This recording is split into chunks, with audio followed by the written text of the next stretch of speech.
Hello YouTube and Patreon, this is Nathan P. Butler, and this is our project update for the month of February 2021.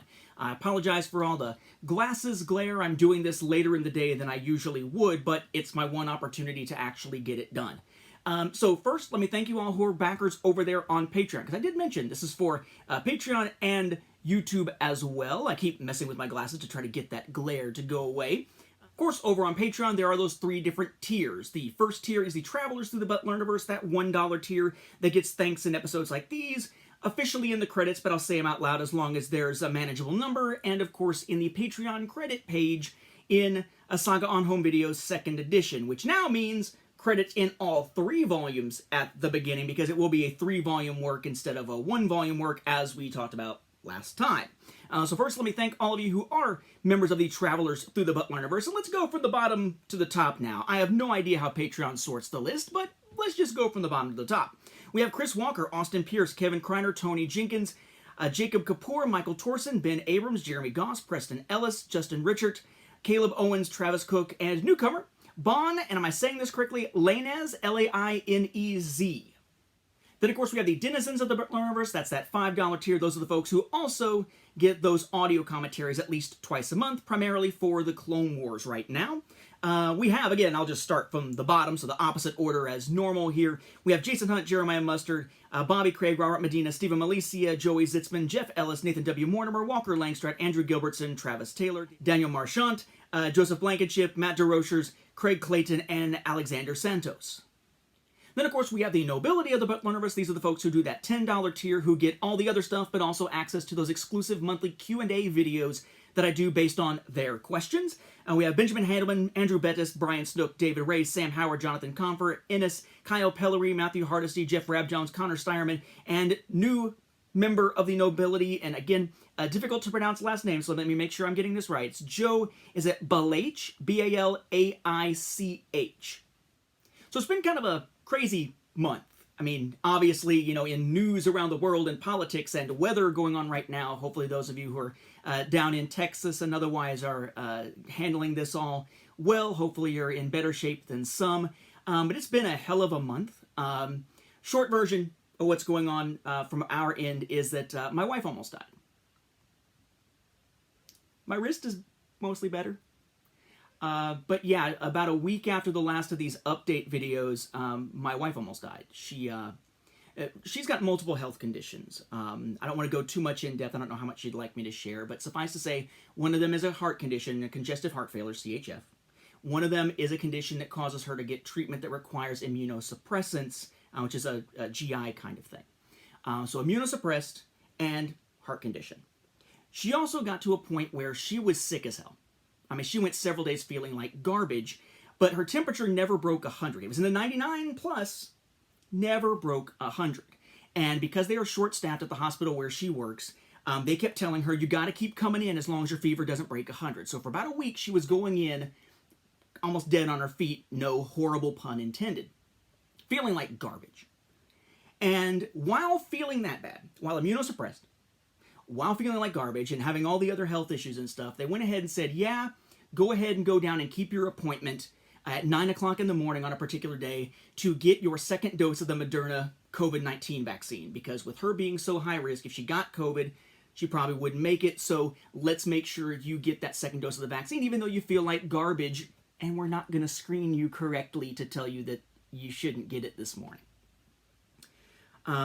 So she gets the vaccine. And the fact that it was a work day probably saved her life, because while she had been ill, like her heart rate was pretty low. It kept setting off her watch because it was too low. But she's heading out from work, heading out to her car in the employee parking lot. And by the time she gets to the car, it's like between the cold and that it had been about 10 hours, 12 hours or so since she took the 2nd dose of the vaccine, which, by the way, usually made her coworkers feel like crap a couple of days later, but then they were fine. She's a different story with her various issues. It just kind of like all slammed her at once. And within a matter of minutes, you know, her heart rate was way up, her temperature was way up. It was like her immune system was kind of freaking out. And with all her other issues, it made her damn near unresponsive. It was bad. Fortunately, she hadn't left work yet. If it had happened while she was driving, she might have crashed. If she had to stop while driving or had been calling an ambulance once she got home, Who knows whether or not it would have been a fast enough response to get her stabilized. But she was able to call the front office at the hospital, and some people from the ER were able to run out to the employee parking lot, get her, and immediately take her into a room, which is probably what saved her life.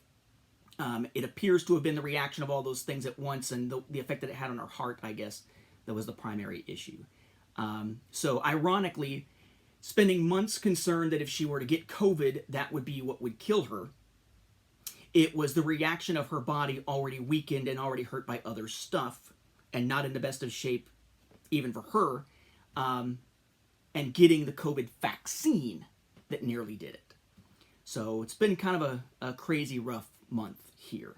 She is recovering. She is doing better. Got some lingering side effects from remdesivir because it was one of those, well, we know you got an infection of some kind as well. That's why your temperature was up. We don't really know what it is. So just to be precautionary, we're giving everybody who's in that condition remdesivir, which is a COVID treatment.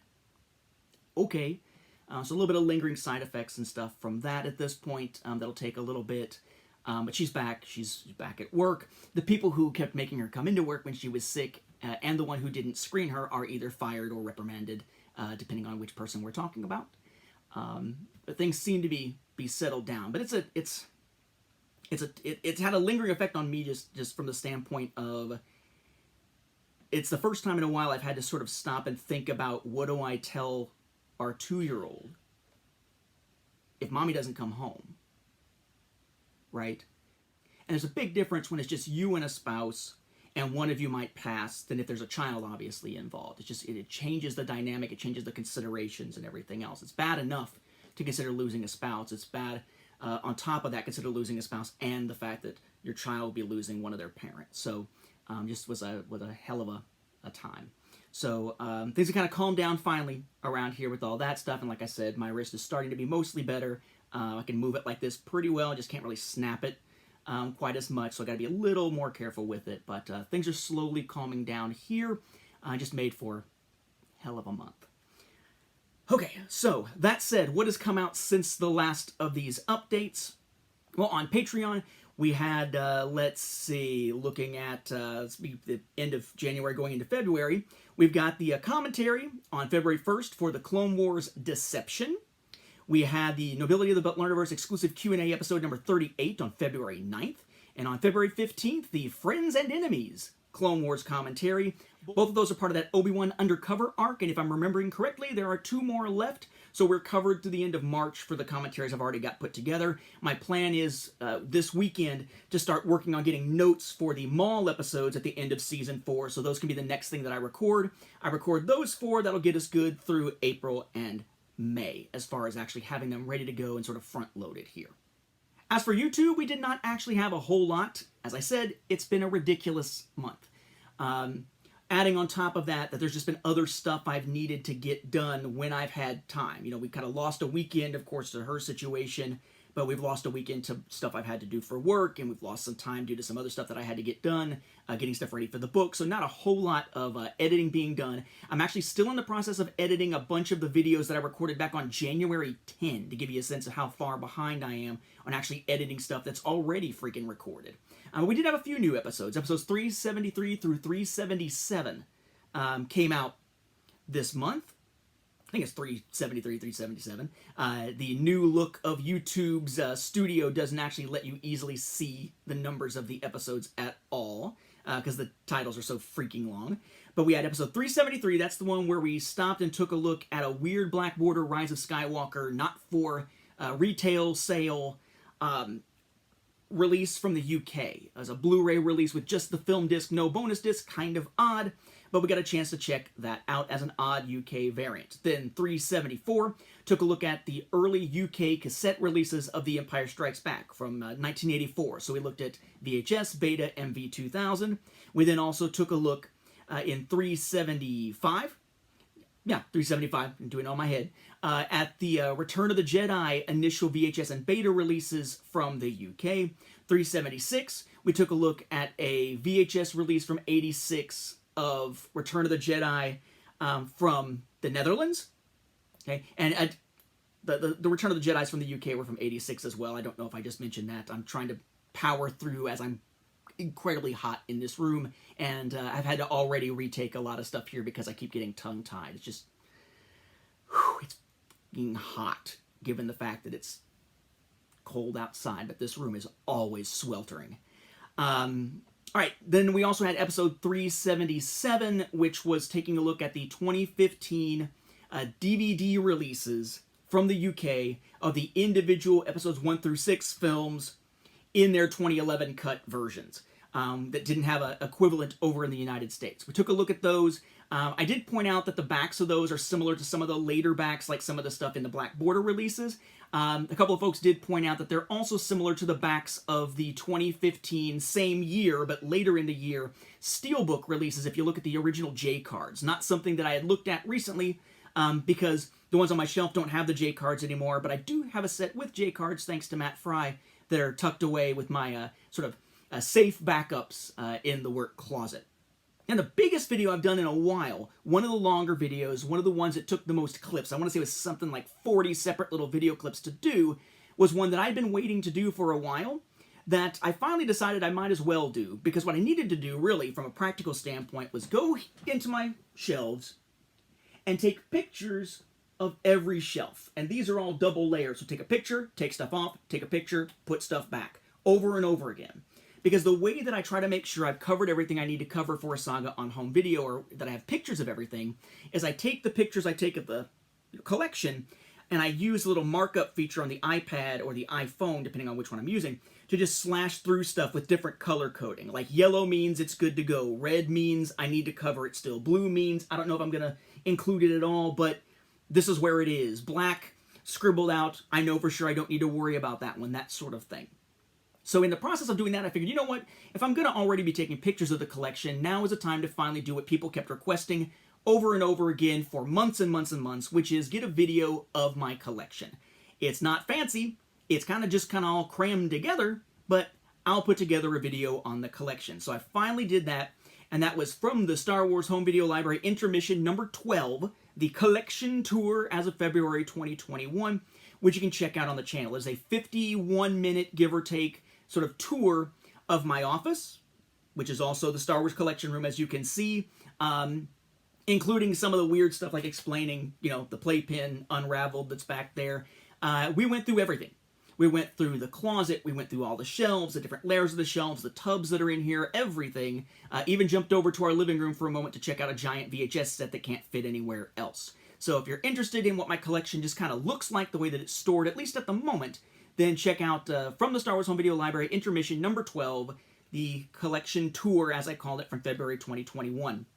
For as many people as requested that, I actually find there wasn't a whole lot of comments on it. I'm kind of surprised. It's gotten a lot of views, but I guess most folks are just like, huh, when they see it, as opposed to having any questions or things they wanted to post about it. But that's cool. Speaking of which, by the way, speaking of likes and things like that, I usually don't look at those stats very much.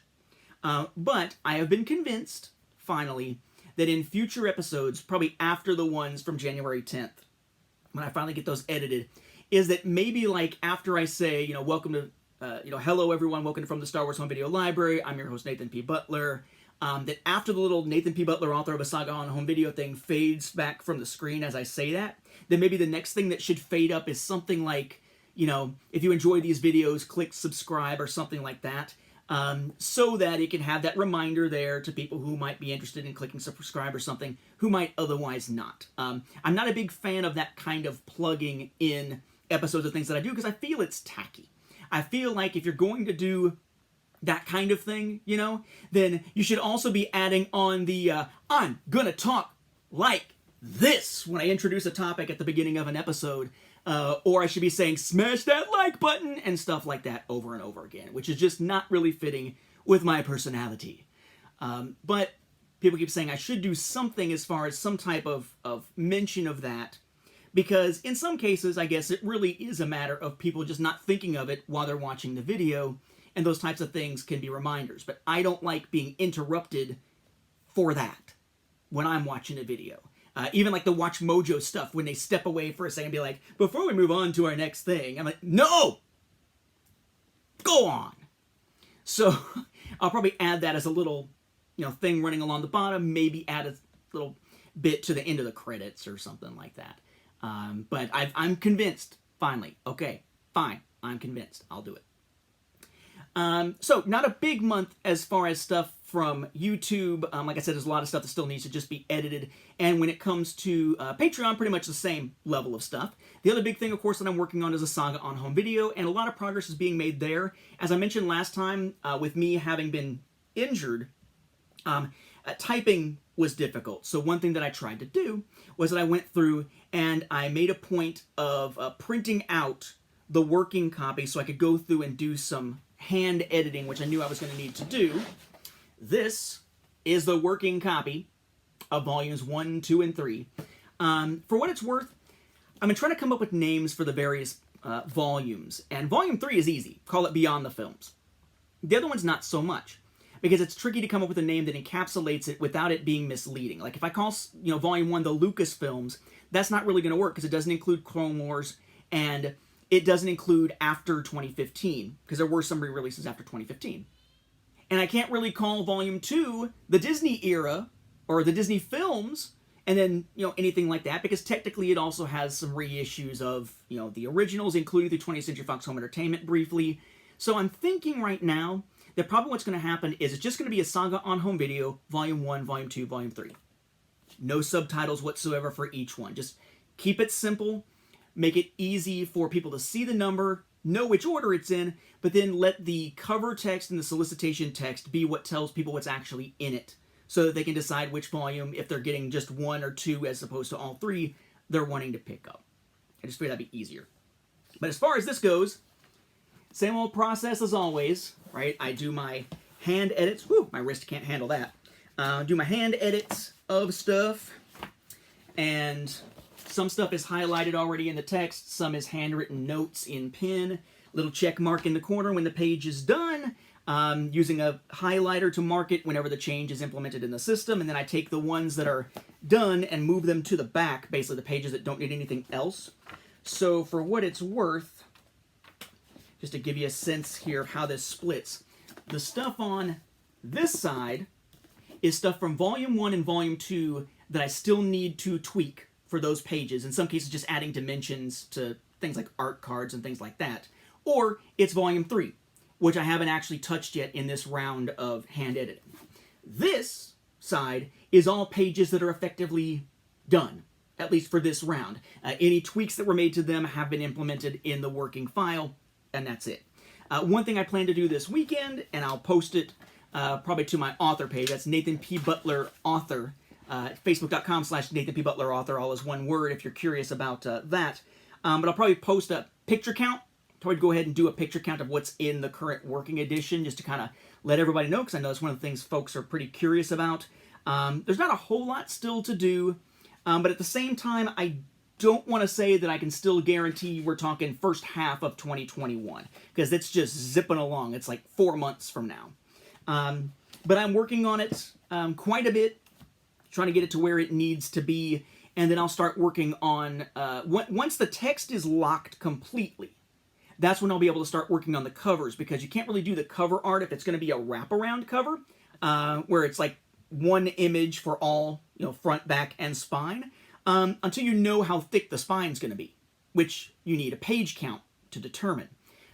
So slowly working on that. I do think that what's going to happen is that the covers are going to be very similar in design to the 2000 VHS releases in the US, the individual VHS cassette containers. So it'd be something like either white or black. I'm not sure if I'm going to alternate or just stick with one or the other, but like a white or black background, a little picture for the lower 2/3 or so in a box. That picture would be of various products, kind of piled up maybe for that edition, some of the stuff that's covered in it, then maybe the title up at the top, and then maybe instead of the THX stuff at the bottom, maybe that's where it says, volume whatever in my name or something like that. So I definitely have ideas in mind for the cover. I just can't work on it until the text itself is ready to go. And then there's the whole process of ordering a proof copy, checking it, making any tweaks and back and forth. So because of the time delay of that, not being able to really work on the covers yet and stuff like that, I'm thinking we may be talking, second half of 2021 instead of first. But definitely I don't see any reason why it wouldn't still be 2021. That is, kind of still the primary goal here. But I'm working on it. Got, about half of this gigantic sucker to still work through. But so far, most of the stuff that I'm noting is stuff I already knew I needed to note, or it's a couple of pictures that I want to add, or it's little stuff like in some places referring to the ones from 2019 and 2020 as black border releases, sometimes as black bordered releases, sometimes as black bordered with a hyphen in between it, and trying to make sure that that kind of stuff is consistent. It's the little tweaks and stuff like that. And like I said, a lot of instances of dimensions of needing to do, get out my tape measure or get out my ruler and do a quick check of the dimensions of things like art cards to make sure to make a note of them, because I'm trying to be consistent with that as well. But yeah, it's been a bit of a month here behind the scenes. A decent amount of progress being done, but not certainly something you would see very much in terms of the stuff that's actually managed to get out within the span of this month. So next month for Patreon, expect another Q&A video. Expect the other half of the Obi-Wan Undercover arc to get their commentaries. Expect some more of those January 10, if not all of them, episodes from the Star Wars Home Video Library, finally edited and released. And of course, more work being done on the book behind the scenes. Again, if you want to follow the book stuff, I don't tend to post very much, but I've got the Facebook page, facebook.com/Nathan P. Butler author. You can also engage in conversation about Star Wars Home Video stuff, including when I post, progress things of the book and sample pages and stuff like that over on the Star Wars Home Video group set up by Justin Berger on Facebook. That is linked down below, because I forget off the top of my head how exactly the link looks, like how exactly it's spelled, but it's down there, or it was just down there. Here, watch it come back. Yeah, that. So thank you all for your interests. Hope you like the collection tour video and the others, of course. But yeah, I will catch you in a month as we wrap up March in a little while.